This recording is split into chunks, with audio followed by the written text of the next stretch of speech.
आमे आज गोमाता माटी माता विषय कथा हेमा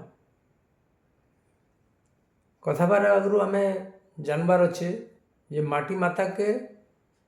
यदि स्वच्छ करवाके हेले गोमातार दरकार पड़सी एवं गोमातार केन केन जिनिस के आम व्यवहार करमा से उपरे कहमा तार आगु मुझे गोटे छोटिया गीतटे आपण लगी गाऊे।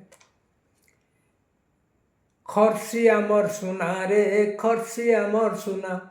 गोबर आमर सुना रे गोबर आमर सुना खेत के आमर गोबर देसु खेते आमर गोबर देसु विसारटा मना रे खर्सी आमर सुना खर्सी आमर सुना रे खर्सी आमर सुना करी देसु आमे जिया खत जीवामृत लथपथ जीवामृत लथपथ करी देसु आमे जिया खत जीवामृत लथपथ जीवामृत लथपथ करसु आमे काम सत खेत खेत आमर खते खत खेत आमर खते खत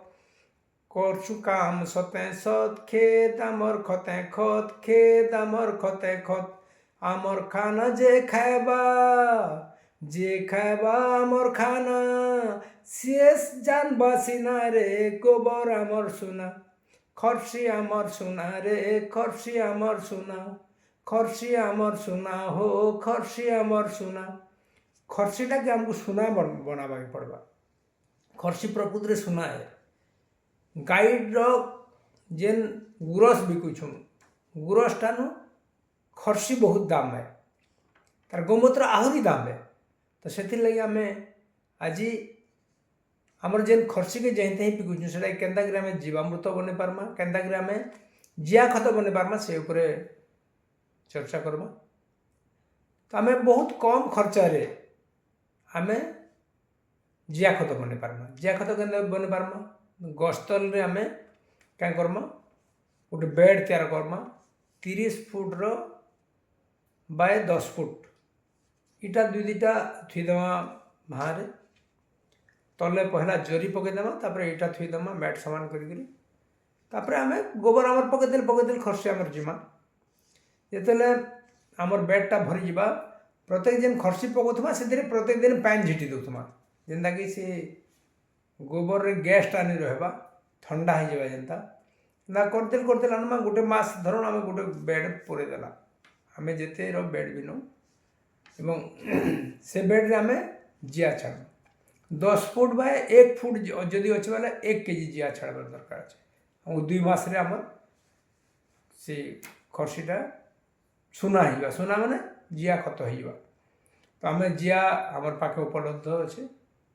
जेन मैंने चाहिए आम जिया नहीं पारे जिया केन्दा बनाएसी जे मैंने जीवार लगे चाहून बिना खर्चार केन्दा बनाएसी देखी जा पारे मैंने आम खाली जरी पकई दूँ तले तापर गोबर पकई दूँ पानी झिटुचु जो ठंडा हो जिया छाड़ी दूँ एवं जिया खत के खाली उणेक पैकेट भर्ती करेटा देले जिते बढ़िया चाष होचे आपन को विष सार किसी दरकार नहीं पड़े से आप समस्त अनुरोध जार पाखे गाई अच्छे से माने खाली गुरस बिकबार चिंता नहीं रखी सेटा केन्ता करी भर्मी कंपोस्ट बने पारमा विभिन्न प्रकार खत बने पारमा से खत तैयार कर बिक्री करमा एवं जानी थो जे जिया खत आम 20 टकर बिकुचु यदि जे कुंटाल बाट ना से 12 टकर 14 टकर भी आम केजी हिसाब से बिकुचु बेसी जेन हो जिया जेन मैंने नेबार चाहूँ केजी 500 टका बिकुचु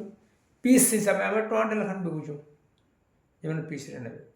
तो आपण मैंने भी करें आपण मैंने बिकिपारे एवं गाई खाली आमर खाली गुरस बिकबार लगे नुहे गाई आमर गोमूत्र बिकबार लगे अच्छे गोबर बिकबार लगे अच्छे भल दाम रे बिकमा